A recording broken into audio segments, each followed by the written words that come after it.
Simone was the head guide on our Grand Circle trip to the northwestern part of Italy. Our main stops were Rome, Florence, Santa Margherita, Bolzano, and Venice. Our first day in Rome, we took a walking tour of part of this magnificent city. Our first stop was the so-called Spanish Steps. These steps have been a magnet for visitors since the 18th century when they were first built. It's a great place for people watching. At the top of the Spanish Steps is pardon my pronunciation, the Chiesa della Trinità del Monte Church, with its commanding view of the surroundings. Then we were off to our next stop, some blocks away, a church on the Piazza di Sant'Ignazio. It was hidden away, but was quite large, with many impressive paintings on the ceiling and walls. Maybe these were frescoes. I discovered there were a surprisingly large number of great-looking churches tucked away in the streets of Rome. We continued our walking tour. We passed through narrow streets to the Pantheon with its 16 huge Corinthian columns. The Pantheon is a 2,000-year-old temple. It's now a church. This is probably Rome's best preserved ancient monument. I was impressed by its size. You enter through huge, towering bronze doors. Some consider the Pantheon to be one of the most influential buildings in the Western world.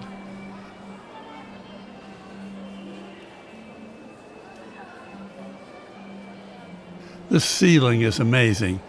It's the largest unreinforced concrete dome ever built.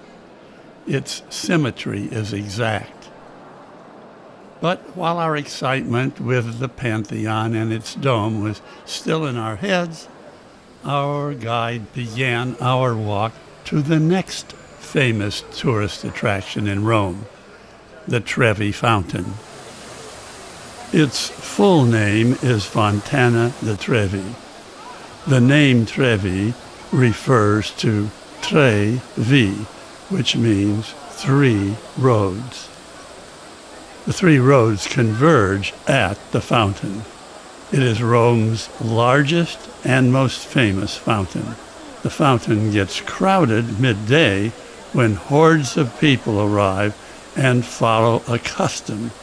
Throw a coin in the water, and this is supposed to guarantee you'll return to Rome. A tour bus picked us up. I had the front seat, and I was fascinated with the way the cars and scooters behaved on the streets of Rome. We were dropped off in Old Rome to go to dinner at a local restaurant, but first we visited a small church nearby. Our local guide told us the church was similar to many churches in the city. So they're all very similar, all of them. So once you have seen one of those, you have more or less an idea of all the rest of them. She talked about the Roman influences. She asked us to pay particular attention to the floor in the church. The stonework was quite detailed and decorative.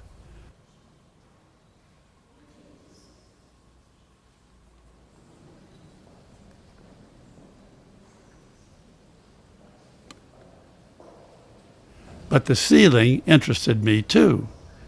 How did they manage to do such magnificent art on a ceiling so high up?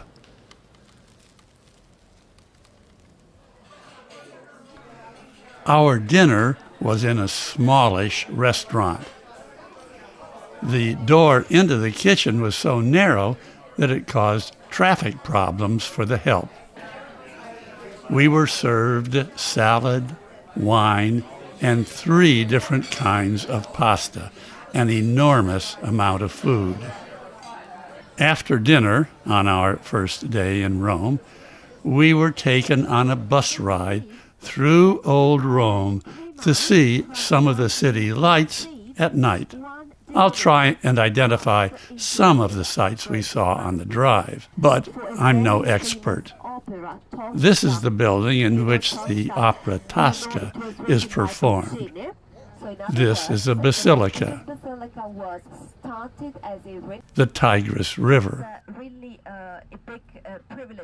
If you hadn't noticed, there are lots of scooters in Rome. This building is related to the Colosseum, but was completed 60 years before the Colosseum was even started. It's called Teatro di Marcello, or Marcello's Theater. And this is the Colosseum. The local guide told us that there was a lot of scaffolding being used for repairs on the far side of the Colosseum. As a result, I decided not to visit the Colosseum on this trip. The ancient Romans built a wall of bricks around the old city, the city as it existed then. Right now I'm standing outside the wall, and this would have been just fields when the wall was originally built. Through the break in the wall, you can see the Victoria Hotel, where our group stayed while we were in Rome. I spent my second day in Rome visiting some sites within walking distance of the hotel. As I said before, there are churches everywhere. I don't recall the name of this church, but it was impressive. Today, many of the other members of our group paid extra for an optional tour of the Colosseum and the Forum. I had seen these on previous trips to Rome. They are amazing and well worth a visit.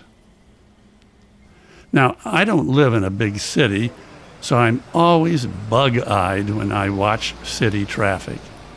Rome adds motor scooters to cars and buses to liven up the mix.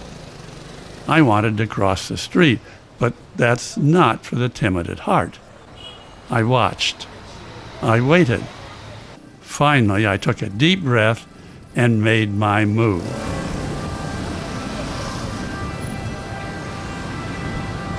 For some reason, I got across without damage. Another nearby church was the Santa Maria della Vittoria. It was gorgeous inside, amazing. Another amazing exhibit was a museum I visited, but not shown here because no photography was allowed inside. It's the Museo e Galleria Borghese, if I pronounced it right. Then it was back to the streets to walk back to the hotel. I'm not used to motor scooters, so I stayed to watch this lady get on and drive off in hers. I think I would have been terrified to pull out in that traffic.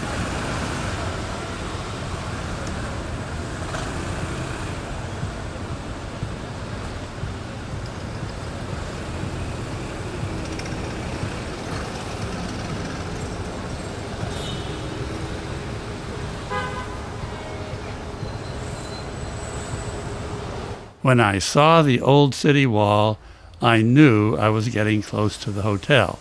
After dinner that night, our main guide, Simone, briefed us on what to expect the next day when we left Rome. Breakfast will be served starting from 6:30, down here, in that area. Not here, but getting out, that's where breakfast is going to be, tomorrow morning from 6:30.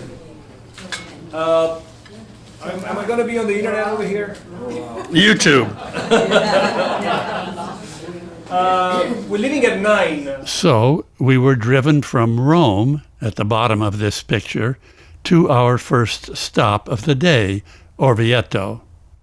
The town of Orvieto is in Tuscany, high up a volcanic hill. We took a funicular partway up, then a tourist bus took us into the city where we had a little time to walk around and in particular see the fantastic Gothic Cathedral di Orvieto. Again, no photography allowed inside, but even on the outside it was a visual feast. With the thoughts of the cathedral still in our minds, we were driven from Orvieto to Florence. That evening, Simone gave us one of his many excellent lectures about Italy, its history, culture, art, and people. The beginning in Italy those days was at the very center of European trade. Believe it or not, but this country that was fragmented into a cluster of city-states was the center of the Western world. Italy was. We were up early the next day to avoid the hordes of passengers coming out of the many cruise ships which had docked during the night. Many of the famous tourist attractions were within walking distance of our hotel.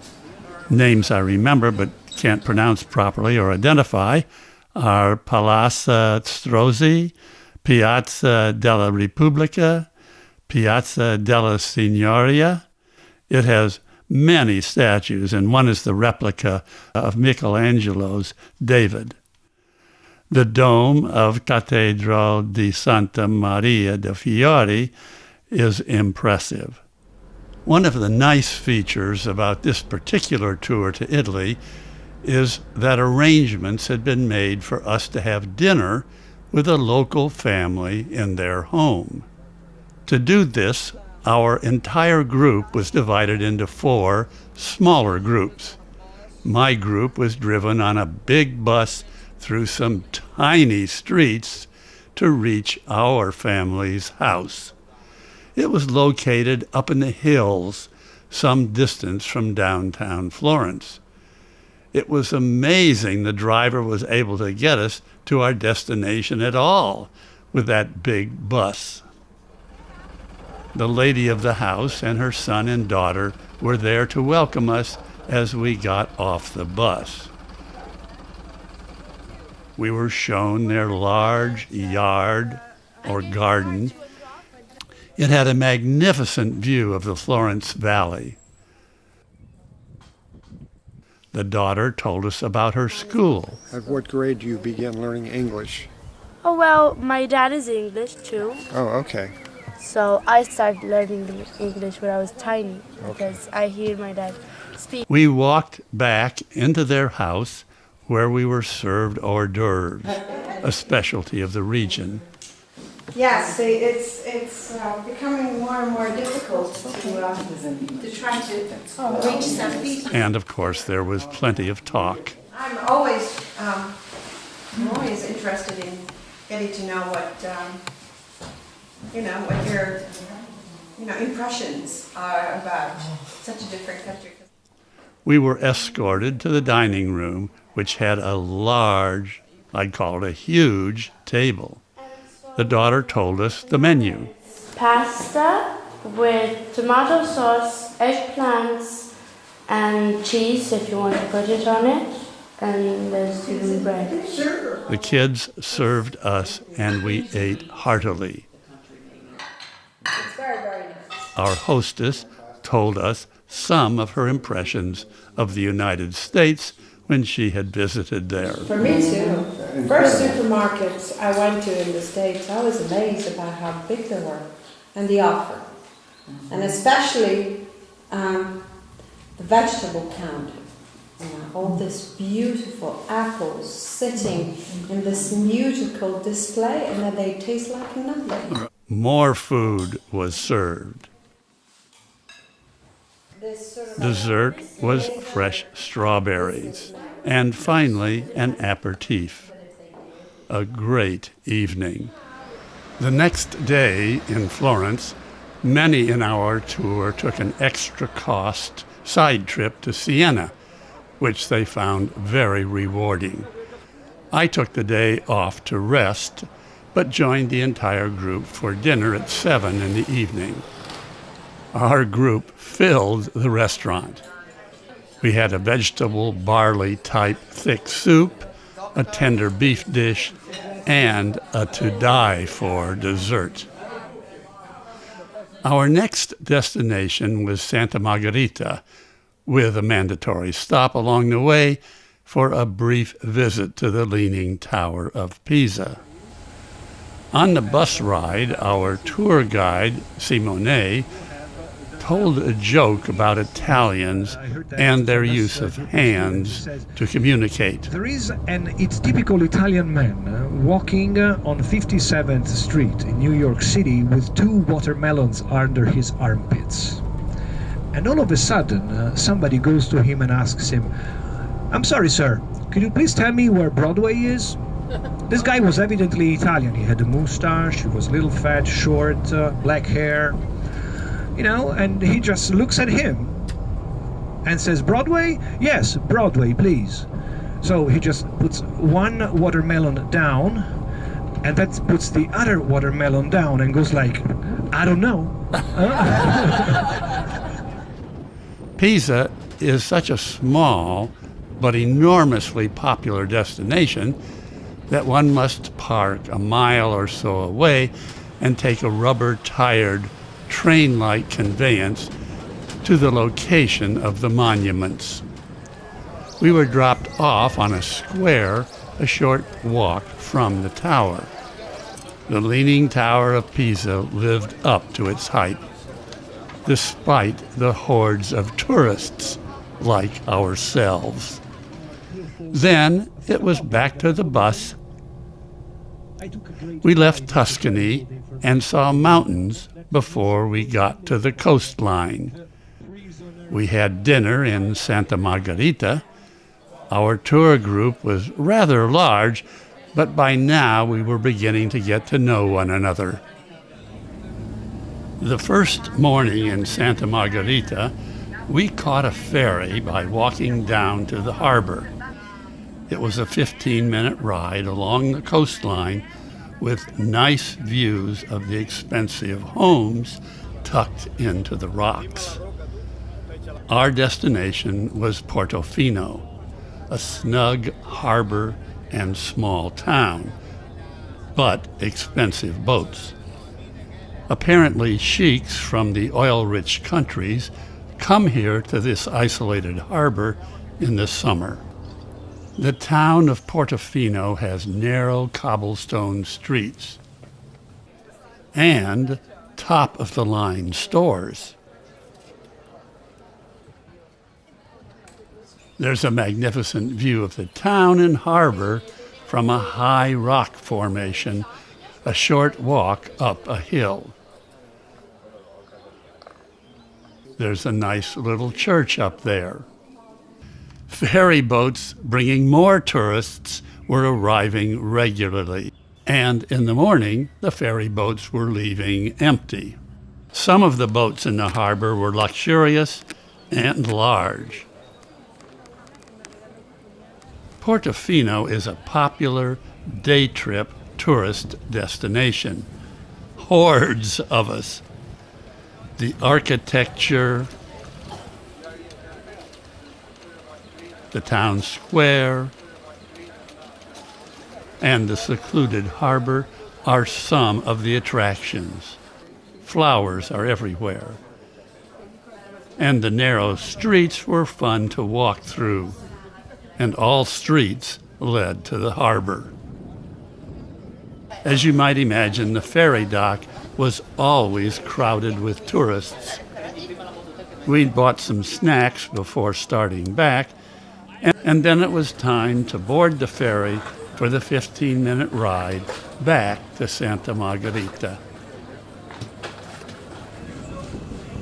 The next day, we took a train from Santa Margherita to a couple of fishing villages. These villages have a special name, Cinque Terre. It's a World Heritage Site. We visited 2 of the 5 villages. The first was Vernazza. Our guide, Simone, suggested places we could visit in the town and asked that we meet at the train station in 2 hours for the next leg of our trip. Vernazza is the quintessential Mediterranean harbor. There is a small beach. Many small dinghy-like boats are in the harbor. Some of the architecture in Vernazza reminded me of what we'd seen the day before in Portofino. One of Cinque Terre's unique features are the steeply terraced cliffs. They have a complicated system of fields and gardens hacked into the rock over many, many years. Our second and final stop was Monterosso. I don't have any video from that stop. That night we were treated to another tasty dinner, and as usual, because our rather large group overwhelmed the capacity of the service, it took a long time for dinner to be served and completed. The next leg of our Italy tour was from Santa Margherita to Bolzano in the north, with an intermediate stop in Verona. Now, Verona is famous, of course, for the 2 lovers in Shakespeare's play Romeo and Juliet. There's a small courtyard buried inside the city, which gives tribute to this event. It's jammed with tourists who attach locks to a wall, who put their hand on a female statue's breast. This is supposed to bring good luck to romantic affairs. The most impressive sight to me in Verona was the Roman Arena. They still perform operas here, and it has seats for 30,000 people. It was built of marble in the 1st century AD. It was fun to just sit in the open-air square and people watch.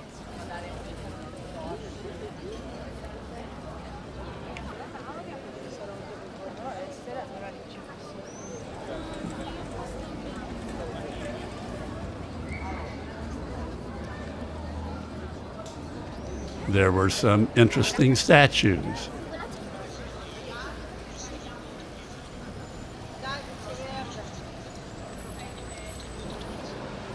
Our bus parked beside a very tall wall. We got back on the bus to continue our drive to the northern city of Bolzano in the Alps. The day after arriving in Bolzano, we had a thorough tour of the Church of Our Lady of Assumption. We had a very lively and knowledgeable local guide. Is Baroque. And you see another thing about Baroque. Baroque, when we have new rule, the church want to get back all the Lutheran become against Catholic, and that Baroque is a kind of a stage. Can you see the stage? One of the main attractions in Bolzano is the Iceman Museum, with its Copper Age mummy. There's no photography allowed inside, and there's a long wait in the line outside to get in, but it's well worth it.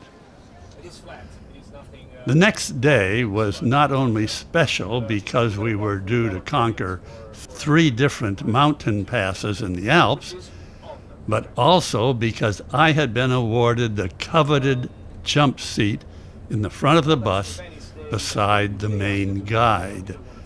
So you're going to get a lot of driving shots from today's scenic bus trip through the Alps.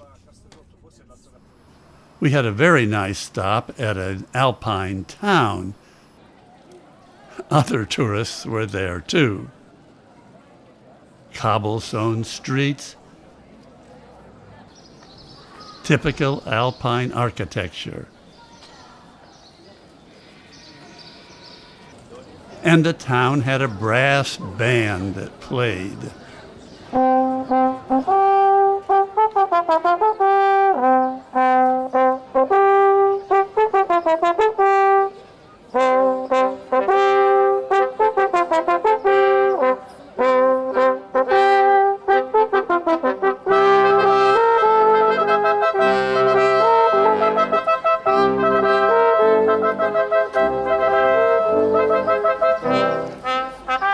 The brass band had an eclectic list of tunes it played.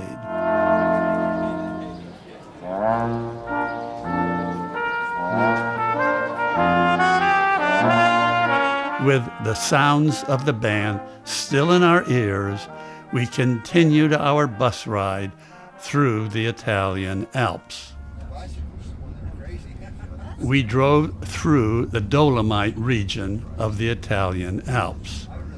Many of the mountains here consist of ancient coral reefs. They're made up of seashells. We made a stop at one of the mountain passes to take photos of the magnificent mountains around us. There were lots of motorcycles enjoying the good weather and the challenges of the mountain roads.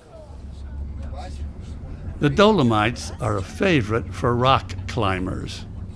The cars parked here along the road are for hikers and climbers. It's gorgeous country. The weather was outstanding. Our guide, Simone, said that often it can be so cloudy you can't see the tops of the mountains. In fact, he said only 2 out of 5 tour groups in his experience ever see the mountain tops on this day's drive through the Italian Alps. We were lucky. The roads were in very good condition, but a bit narrow for a large bus. That's a beautiful mountain punching its way into the sky. We had a lunch snack near another mountain peak. It was great sitting outside, but there were so many of us, we were served inside. Basically, it was a self-serve salad bar lunch. We were given the opportunity to take an optional cable car ride up a mountain for $20. I don't know how they built these things. I mean, how did they get that equipment way up there in the top of that mountain? Breathtaking views from the gondola. It was an easy way to get up close and personal with a mountain without having to work hard. 2,950 meters elevation is about the same as 9,500 feet. What a view of the valley and the pass. Then it was back to the hairpin turns as we started down. At the hairpin turns, our bus took up both sides of the road. It was so long, and people had to wait for us to get around the corner. This is a great region for skiers in the winter. Now, this was a Sunday, so there may have been more traffic than usual, especially motorcycles.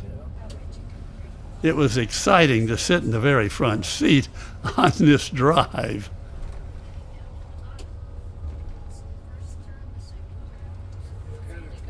One of the last stops during the day's trip was a pond or a small lake in the valley.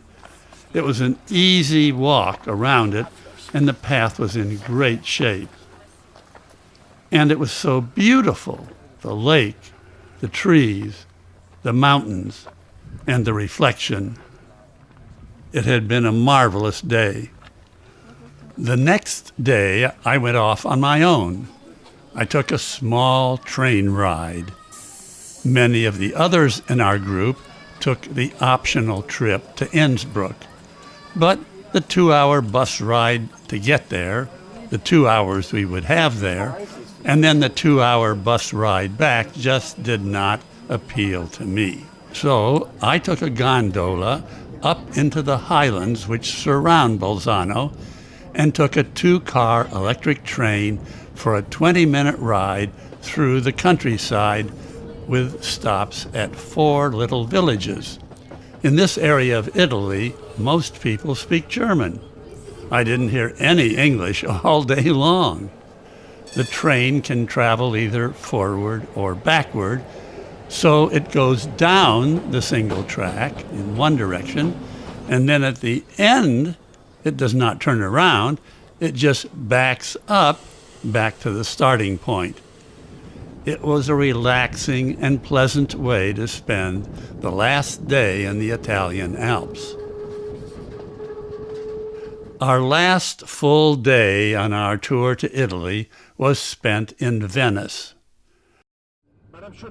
Our bus drove us to a port outside of Venice. Then a water taxi took us into the heart of Venice and our hotel. Another boat carried our checked luggage to our hotel, which was located right on the Grand Canal. After we checked into our hotel, we joined hordes of other tourists walking around this fabulous town. We spent a lot of time in the vicinity of St. Mark's Square.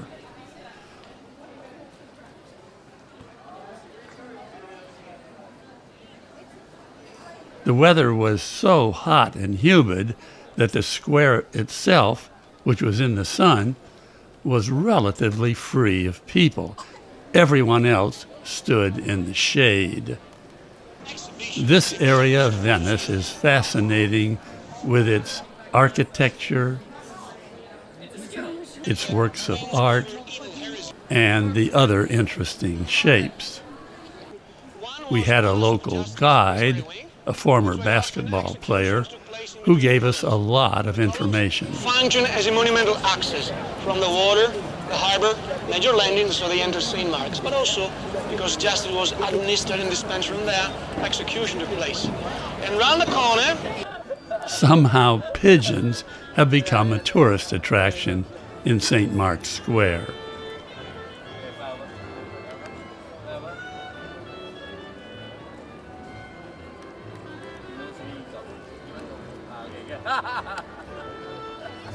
If you've been to St. Mark's Square, you probably remember there were musicians playing outside of the cafes. Venice is one of those unique cities on the ocean that has developed a series of canals for transporting goods and people around the city, with their famous gondolas, which are available for hire. The men who operate the gondolas are dressed in the same unique uniform with a brimmed hat. You can have a 40-minute ride for $80. In addition to the gondolas, there are water taxis and water buses, that is to say ferries, which move people around on the canals.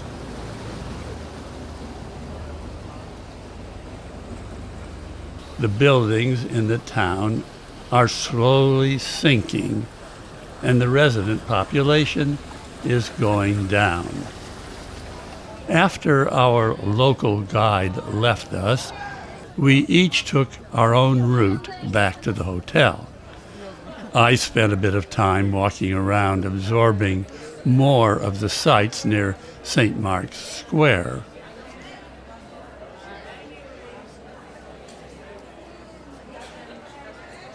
Then I took a water bus or ferry back to the hotel along the canals. It was fascinating to me to see everything going on in the canals, on the sidewalks beside the canals, and to see the architecture along the canal's route. It's very colorful and fascinating. Although I must say it's kind of a pain to get into the heart of Venice, it's well worth it. That night was our last night in Italy, and we had a farewell dinner at a small cafe beside the canal.